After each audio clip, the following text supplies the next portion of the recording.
The four of them went on a week-long trip to Corfu. By four, I mean my wife Kirsty and her three best friends from school, Laura, Jane, and Shona. They were inseparable and tried to spend a couple of short weekend breaks together every year. I didn't mind because in return I got a couple of weekends of golf. The week-long trip was unusual, but the package was last-minute and cheaper than some of their weekend trips. With short notice of rest time, they would fly out on Monday and return the following Sunday. This left me, Mark, in charge of our 15-year-old son, Jake, and 8-year-old Chloe. Not to say I can't cook, but Kirsty left pre-prepared meals for the week, so that God forbid I poison the children. The week started well thanks to the help of both sets of parents. I managed to work, run to school, attend sports and dance clubs.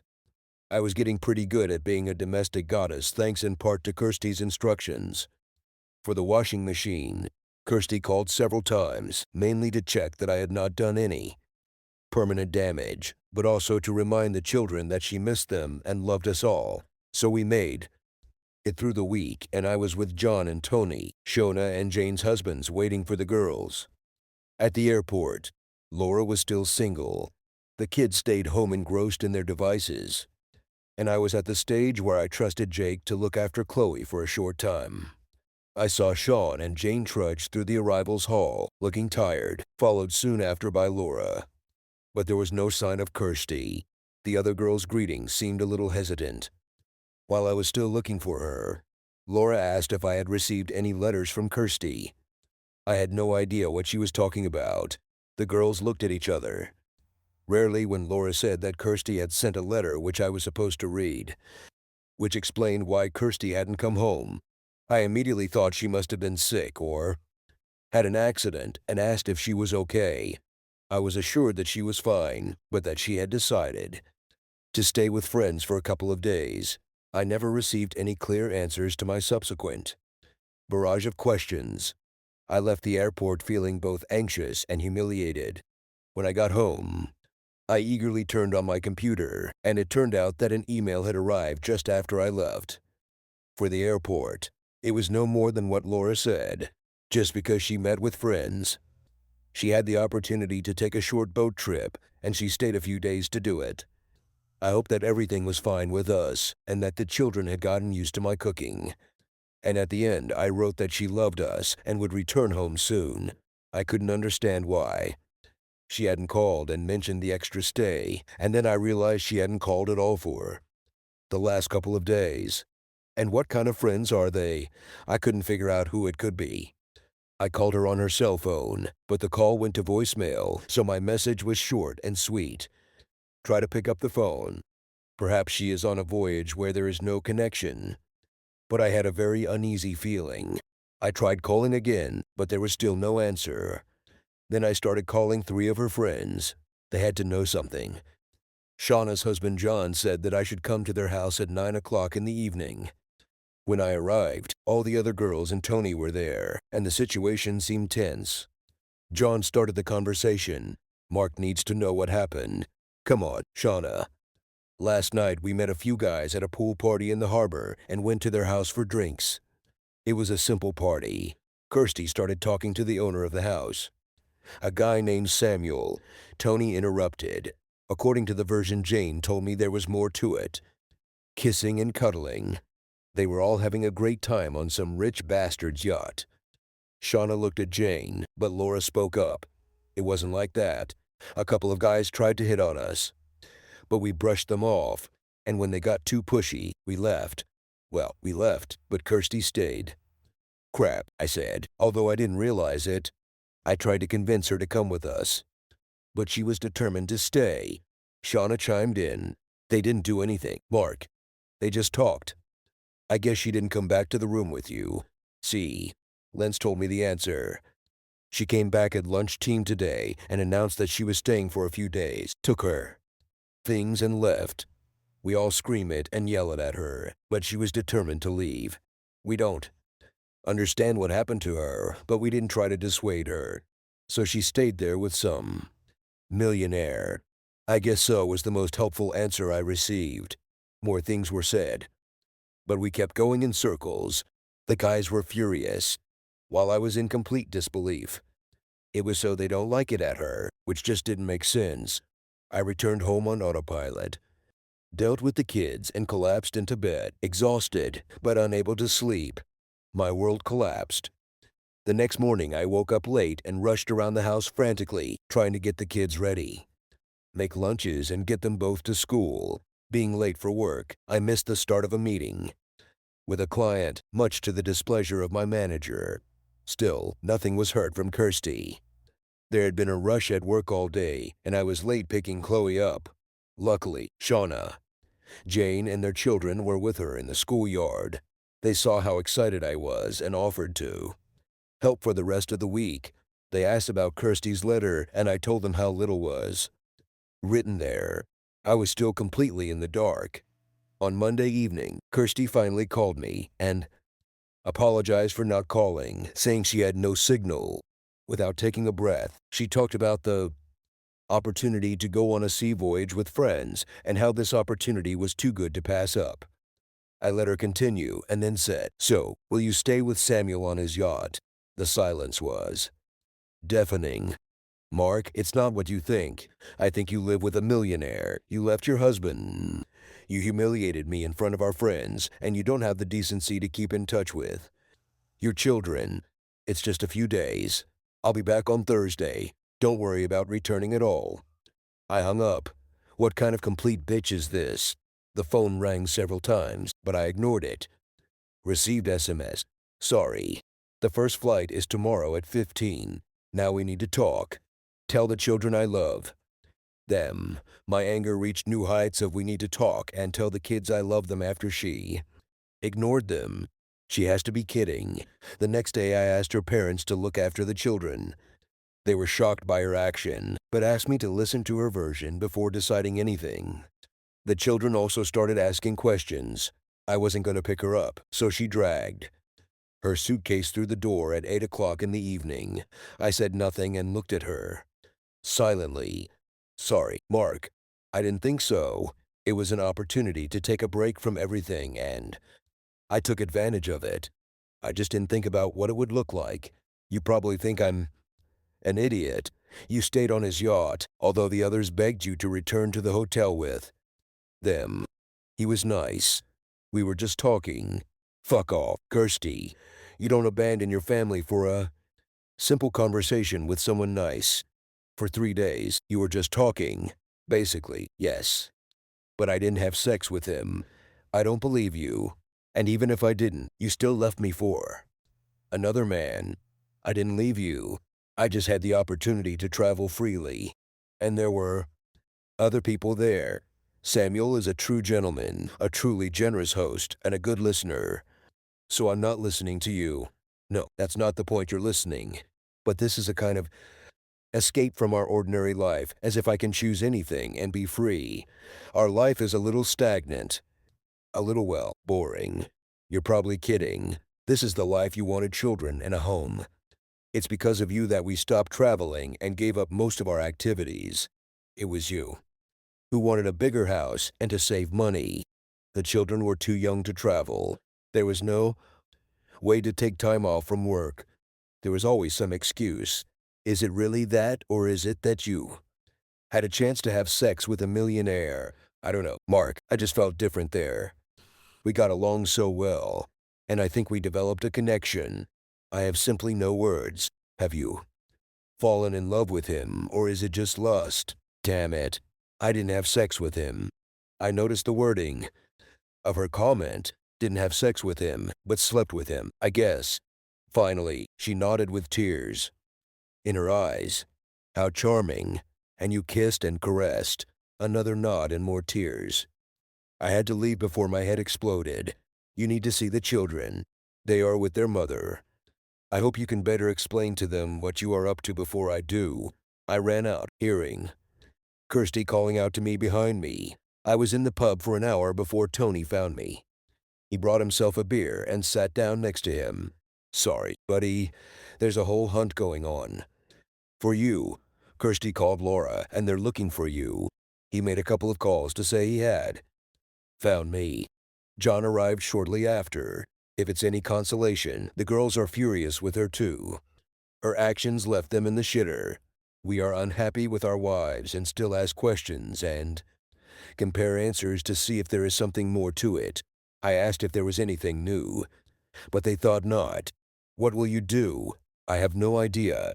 She seems to be in love with this asshole and lost in some kind of romantic fantasy. At that moment, my phone rang. Please come home. We need to talk. No, like you before. I don't want to go back. I answered. It rang again and I turned it off. Kirsty. It was past midnight when Tony helped Mark back into the house. I've never seen him so drunk. I tried to help, but Mark looked at me with absolute contempt. Tony managed to get him into bed, and he fell asleep immediately. I had just begun to thank Tony for his help when he interrupted me. What are you doing with him? Kirsty, it's bad enough that you didn't come back. But now he thinks you're in love with some guy. He deserves better. This is just cruel. Figure out what you want and stop tormenting him with your other boyfriend.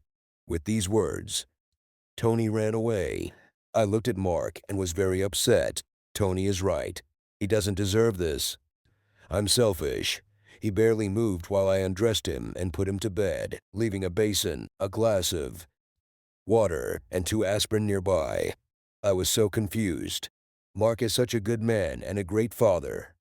And I hurt him. I still love him and cannot explain my actions with Samuel. Maybe because Samuel only looked at me and talked to me and not to Kirsty, his wife or mother. He made me feel special. Anyway, I need to forget about all this and become a good wife and mother again. At this moment, I received an SMS. Are you okay? It was from Samuel and I ignored it. The truth was that I was far from okay. I hurt the people I love. Besides Mark, I have to make it up to Jake and Chloe. They knew something was wrong.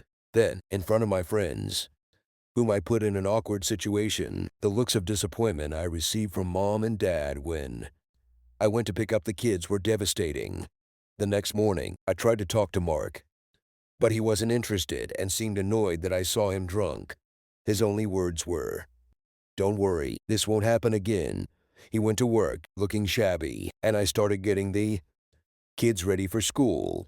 This was the beginning of trying to return to normal life. Over the next few days, I kept getting more text messages from Samuel, worrying me and asking if I was okay. I resisted the urge to answer them. Days passed, and I still couldn't get through to Mark. We talked only about business, and for the sake of the children, we tried to maintain a pleasant facade, but everything was terrible. I started to cry again when the phone rang. I answered without looking. It was Samuel. When he heard how things were and how upset I was, I could barely stop him from coming for me. I repeated the conversation that had taken place the day I returned, about how much I loved my husband and children, and that I should return to them. Then I explained all the pain we had caused them. He said he was lonely and that he missed me. I felt the same way. Even though I live in a house full of people, he asked if he could see me to make sure I was okay. I refused, but he continued to insist, saying that he would book a local hotel and beg me to meet. Samuel kept texting and calling, and eventually, while the kids were at school and Mark was at work, I went to his place for lunch. He hadn't changed and was still worried about me. It was a relief to have someone I could talk to. We chatted casually, and for the first time in weeks I felt better. I agreed to meet him next week.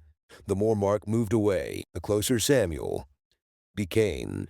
He was so caring and apologized for the problems he caused me. I was so pleased to see him. He felt like my only friend. At the 4th dinner, I went to his hotel room and we made love for the first time. I was overwhelmed with emotions. This feeling was amazing. Not that Samuel was better than Mark, but it was new and exciting. Plus, I hadn't had sex since I went on vacation, which made the sensation even worse. Samuel was delighted and called it an honor to be with me. After that, we hugged and made love again, but not like with Mark. I felt free and could open up. She returned home late and found Mark sleeping on a blanket in Chloe's room. They both fell asleep as he read her a bedtime story. I felt absolutely terrible. I carefully woke him up and put him in my bed, but he quickly fell asleep again. I crawled under the covers next to him and cried until I fell asleep. I wanted to take care of Mark so much, but I thought I was falling in love with Samuel. It was all so confusing, and I found myself in the most terrible dilemma. I tried to think about what would be best for Mark. If I really love him, wouldn't it be better to just leave? Am I trying to protect Mark, or am I just being a coward? I missed the opportunity to ask him for advice. He always knows how to do the right thing. I arranged to meet Samuel again, this time for dinner, and wanted to make it special. My mom had the kids and Mark was away with the kids for a sleepover. I found my little black dress, stiletto heels, and bought new stockings. The dinner was wonderful, and we talked about elopement and possible divorce. He has money, so it's not a problem, and he can help with the lawyers about custody. When I said I couldn't leave because of the kids in school, he immediately suggested we find a place nearby so we could be together. The sex was amazing. Samuel was not trying to quickly remove my dress. He liked my underwear and stockings. It was an absolute escape from my normal and now depressing life. I returned home at midnight and was horrified to see Mark's car at the entrance. When she came in, he was holding a stocking bag in his hand. Is this for him? I couldn't deny it and nodded through my tears. So it's hardly platonic. You're dressing for sex. You have never offered me something so pleasant. For him? Let's see. You always said that I should be enough of you without fancy makeup and lingerie, and that you should feel comfortable. So he gets more from you than I ever got. I couldn't think of how to respond, having no idea why I didn't do it for Mark. Perhaps because of the power or control in the marriage, or the fact that I am a wife and mother, not a lover. Do you think our whole marriage is boring, or just our sex life? Are you doing things to him that you wouldn't do to me? It's not like that, Mark. I can't explain it. You're not boring in any way. I really couldn't explain it. Mark always wanted to be more sexually adventurous, but I held back and rejected what he suggested. That's the whole difference. It's comfortable with me, but he excites me. Now you are making an effort, but not for our sake. How much effort did you put into flirting and dinners? I didn't like the truth in his words. Now it seems so smug and stupid, because if I had put in more effort, I might not have looked for another. There is not much difference between Mark and Samuel. The difference is in me and how I behave with them. Stuttering, I apologized and ran to the bedroom, locking the door. I expected Mark to knock her out and throw me out, but he didn't. This is a complete disaster. I called Samuel in a panic. He, making sure that I was safe, invited me to go to him. I decided that my life was now purgatory, and Samuel was my only way out. The next morning, I found Mark in the kitchen, sleeping in the spare room. I'm sorry, Mark. I ruined us and I can't fix it. I think we should try to break up. I need time to find myself, to understand what I need. Mark saw right through me. It's because of him, isn't it? You go to him. Have you been communicating with him all this time? I sighed. Yes, for quite a long time. I need to sort out my feelings for him and for you, for both of you. Yes, but you will figure this out in his bed. So the decision has already been made. Everything is wrong. I love you, but I ruined everything. And in fact, I got confused in everything, in all emotions. I need to check if everything is real. With him. Well, you can tell the children. I myself have no idea how to explain your actions. I'll tell them it's a short vacation. Don't be stupid. They'll be waiting for you to come back. But I really can come back. Mark looked at me incredulously. What makes you think that it depends on you? In any case, I want you to leave tomorrow and never come back. What about children in school? Seriously, you ruin our lives and decide that now this is what is important, that I, as usual, will come up with something, and you blame it on another fun thing. Go and find yourself. Most likely, you will find yourself in his bed. I was confused. It never occurred to me that Mark would snatch the decision out of my hands. In parting, he said, "Tell the truth to your family and friends. I won't lie for you. I left the next day. Packing was terrible. It felt wrong, like a mistake. But I had burned my bridges with Mark, and Samuel was so excited that I was coming to him. I looked around the house one last time. Mark is right. His idea was mine, and I love this house. But even if I get it back in the divorce, I ruined our happy home. I told the children that this was a trial separation, but it did not cause shock. They knew that something had happened. It was much more difficult to tell Mom and Dad. Mom just cried and asked me not to do it. But Dad could barely look at me, shaking his head. I went to Samuel's hotel, usually being with him. Made me feel better, but not this time. We stayed there for a couple of days before he asked me to leave. We returned to his yacht in Corfu for a couple of weeks. The sex was great, but I missed the kids. And home. I didn't sleep well, and of course, felt guilty. I often wondered what Mark does and how he copes with everything. We made plans for my divorce. Samuel dealt with lawyers who contacted Mark, and we found a luxury apartment near the school that we could rent until the divorce and the house were resolved. I tried to call my friends, but they were not interested. Jane and Shona were still on shaky ground with their husbands and had no interest in getting to know Samuel or communicating. Shona summed it up: "We will support Mark and the children, and if you are not in the group for a while, it will be better." I was furious. They are my lifelong friends, not Mark's. Laura, my best friend, was even worse. She couldn't come to terms with the fact that I left a man like Mark. I was very angry when the kids mentioned the next barbecue at the neighbor's house. I insisted to Samuel that we go there because I had as much right to be there as Mark. When we arrived, everyone was already there, including Mark and the children. Jane immediately asked us to leave. "What a friend you are." I broke up with Mark and not with everyone else. Jane did not waste time and answered sharply, "Maybe Kirsty, but do you really want to rub your family's nose in the fact that you abandoned them and now you've come here with your new boyfriend?" Samuel tried to drag me away. Mark and most of the others just looked confused. Jake brought me to my senses. "Just leave." "Mom, you're upsetting Chloe."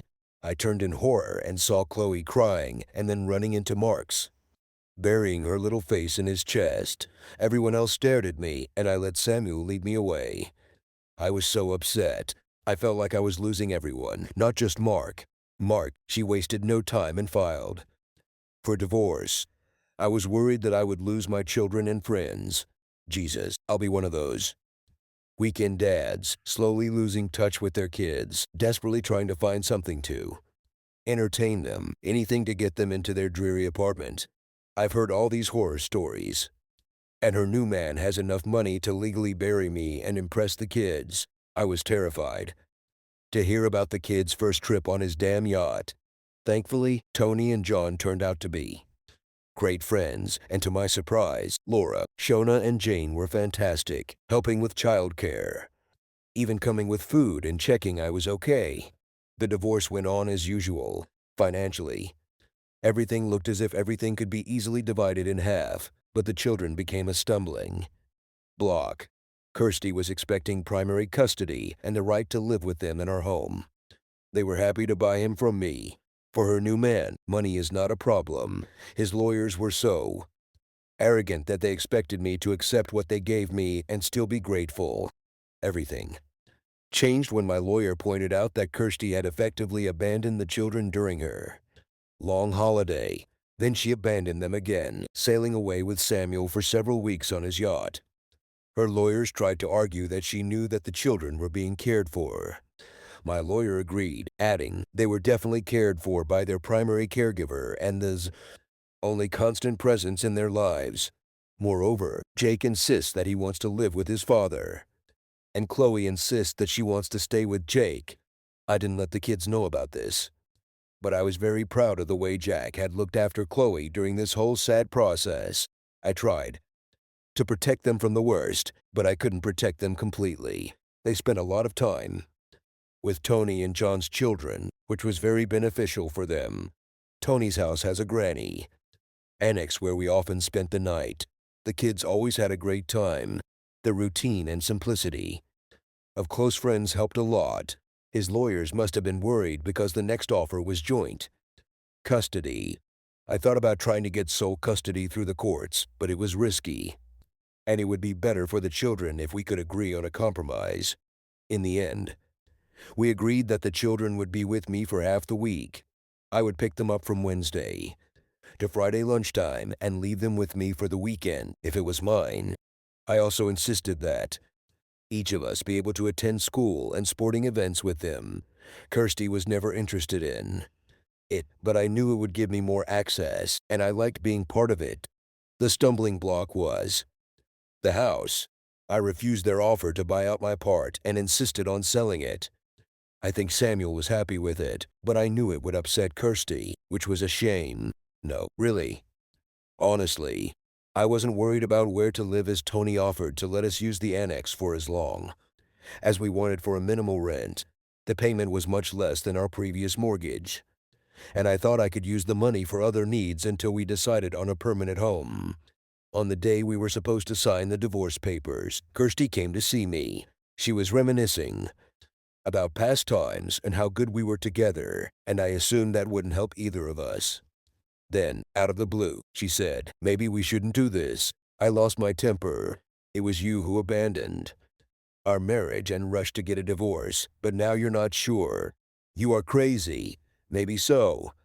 I left because I thought you would never forgive my actions. I made a mistake and just continued to dig an even deeper hole. What's the matter? Isn't everything a bed of roses with a new man? He's not you, but I miss us and our life together.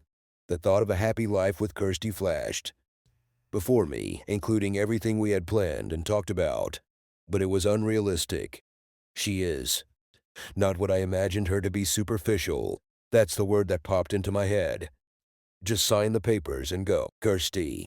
I went back to the pub to celebrate my divorce with the guys. When John said, "We're happy to fight with you, but maybe we can do something more constructive. What do you want out of life? From a broader perspective, the meaning of life and all." That, for John, it was very profound. I had no idea, but it dawned on me that I could have options. Ambitions, doing what I loved. Of course, the priority is the children, but perhaps I can do something more than just survive. On those days when the children were not with me, I had free time. I started cycling, jogging, and walking again, and started to feel better. Being left for another man was a huge blow to my self-esteem. Working out naturally led to some weight loss, which I enjoyed, and gave me some of my confidence back. Children have even started to take part in some of these activities. Shauna tried to get me to start dating, but I wasn't ready and I definitely felt shy. I was afraid to start from scratch with someone new. Shauna and Jane often invited us to dinner with their families, and Laura brought us food every Thursday. The kids were grateful. I managed most things around the house, but cooking was something new to me, and yet I was getting better, little by little. I asked Jane why they were all so nice to me. After all, they were Kirsty's friends, not mine. She laughed. "The great thing about you, Mark, is that you have no idea how much people like you. You have always been there for us and our children without a second thought, and we just repay you." I was truly touched and blushed like an embarrassed teenager. I started organizing weekend trips with the kids, lots of sports and outdoor activities. They loved it, and so did I. We often went with other families and Laura. When Kirsty had children, I went on long hikes and trips and went to the mountains. I got interested again and got in touch with some old friends I used to climb with and got back into it too. It was great to meet them again. We immediately went back to the old friendship that I missed when marriage and children came along.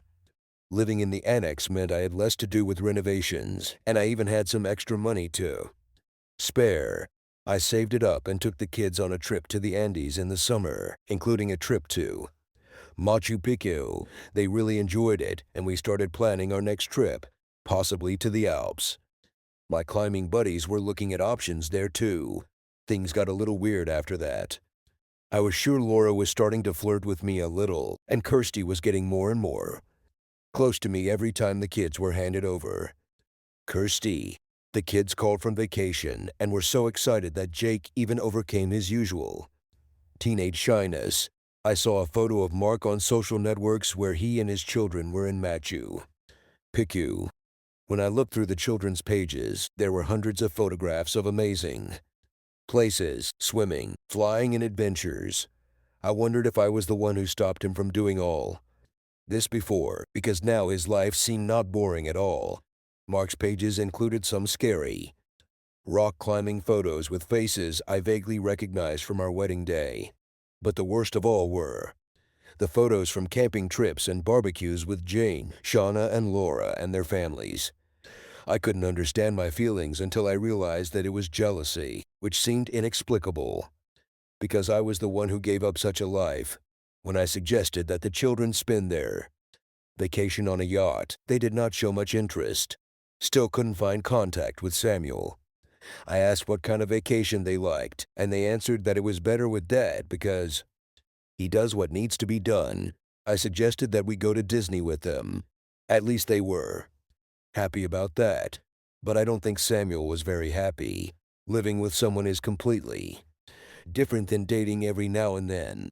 Once the novelty wore off, I realized that Samuel looked a lot like my ex-husband. He's cute, but no better than Mark. They are both essentially good people. Samuel had difficulty adjusting to life with children and the amount of time it took.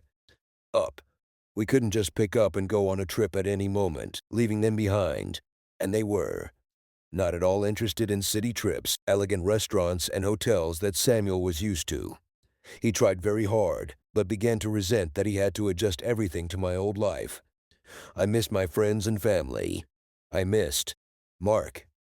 I thought about him often, remembering the quiet comfort of each other's company. What was missing was just having him around, my best friend, who always gave great advice and always found a way to make everything better.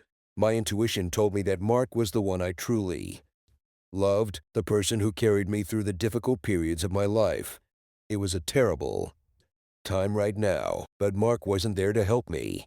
I threw it away. This realization was quickly followed by tears. I went to drop off the kids and Laura was there. I was glad to see her. Out of everyone, she was my closest friend, but we hadn't talked for so long. The children ran inside. Laura said she had dropped off food, and I thanked her for helping Mark with the kids, saying she was a good friend. She joked that he had always been a terrible cook. We asked each other how things were going and responded politely. I saw her hesitate before, saying, "I don't understand why you did this. I was always protective of you until Mark came along. But together you guys were perfect. Then children made you complete, and I was so jealous that you had everything I always dreamed of, and then you threw it away." I had a hard time finding what to answer. I don't know. I got confused, got caught up in something, and couldn't get out until I realized I was in too deep. "Well, I hope your loss is to my benefit." "What do you mean?" I always joked that if I had seen it before you, I would have taken it for myself. "Well, I'm serious. We always got along and had fun. He's still in pain, but I'll help him get back." "You mean you and Mark?" "Of course, if he accepts me, he's so much better than any of my previous boyfriends." "You're crazy to kick him out." But you can't." I can and will do it. Next weekend, we are going camping. Look, it's better for all of us. We are friends and we can deal with the children among ourselves. It will be much easier than an evil stepmother who will scold you at every opportunity. I felt tears of disappointment and jealousy in my eyes as I watched Laura leave. Did she really take the first step so quickly? I wiped my eyes and entered the annex. The kids ran to their rooms, no doubt immersed in their phones or laptops. I smiled. Mark was in the kitchen trying to heat up Laura's food. He looked fit, handsome, and was completely discouraged by the microwave. I asked if we could talk. He looked slightly puzzled, but nodded towards the table. "Mark, what would you advise a friend if he made the biggest mistake in his life and didn't see how to correct it?" It's hard to say without knowing what the mistake is. Isn't it obvious? He shifted uncomfortably. I'm sorry. I'm sorry about all this. I want to go back. He looked truly shocked. To be honest, Kirsty, you did me a favor doing everything for you and our marriage.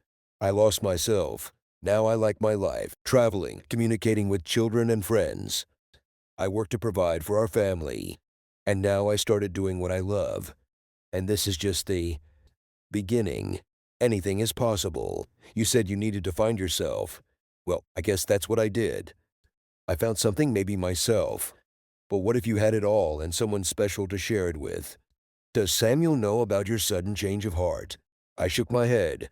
So you're still hedging. Your bets. I thought I was too boring for you. Has the excitement gone with him? I never said that. And now you're making fun of it. If there's one thing I regret, it's holding you back and not giving you everything. That passion for life that you have shines through. I'll beg you if it helps. Mark took a deep breath. No, it won't help. The consequences for the children and for me are too strong. I realize that I don't know you and I can never trust you again. For the sake of children, we can be polite, but no more. I tried to leave before the tears turned into a stream. Despite all my efforts, I was upset again when I returned to the apartment. Samuel saw how upset I was and asked what happened. All I could say through my tears was, Mark, if I expected consolation, I was sorely mistaken. Samuel looked through me. You still love him, don't you? I couldn't think of what to answer, barely holding back tears. Samuel took his coat off the hanger and quietly left. He returned a few days later, but only to pick up his things. He never returned, and I never tried to contact him. Before I had a chance to try to contact Mark again, it became clear that he and Laura were a couple. Every time I dropped the kids off, she was there, and I have never seen her happier. Mark looked at her the same way he used to look at me. He and the kids revolved around her. I couldn't even hate her. She's a wonderful person, and they made a great couple. I tried my best to be happy for them, but again, I fell into despair. It seemed to me that Laura was stealing my life. The apartment lease expired, and I moved back to my mother, if we talk about life in the past. Meanwhile, my ex-husband was living the life I dreamed of with my best friend, and I watched it all from the front row. I am alone in this world and feel completely lost. That girl's night out, the decision to go on a date, being talked into, going to a party, the extra drink, the conversation with Samuel, any of 100 small decisions could have prevented all of this. I can blame a million decisions, but each of them was my own. I am too. Blame for everything. Mark, so betrayed by my wife and expecting the worst. In the end, everything turned out just fine for me. Why did this not become the disaster that is written about in the literature? It was my good friends and family who supported me that made the difference. I was amazed at how well the children handled the situation. I hope we instilled good values in them that will help them get through life's ups and downs. I was lucky to have Laura, but she insists otherwise, describing us as the crown of her fairy tale. I also found something in myself, a quiet strength to remember who I was, and it wasn't dependent on another person's opinions or actions. I also managed not to hate Kirsty, at least not for long. Of course, I didn't like her for a while, but even if that feeling passed, revenge would ultimately hurt me. Or the children. Laura is sure that I received the ultimate revenge, a life well lived. Subscribe to our channel so that your second shaft doesn't cheat on you, and go ahead and listen to the next story, because this story is nothing compared to the next one. If you're under 18, don't even think about listening to the next one.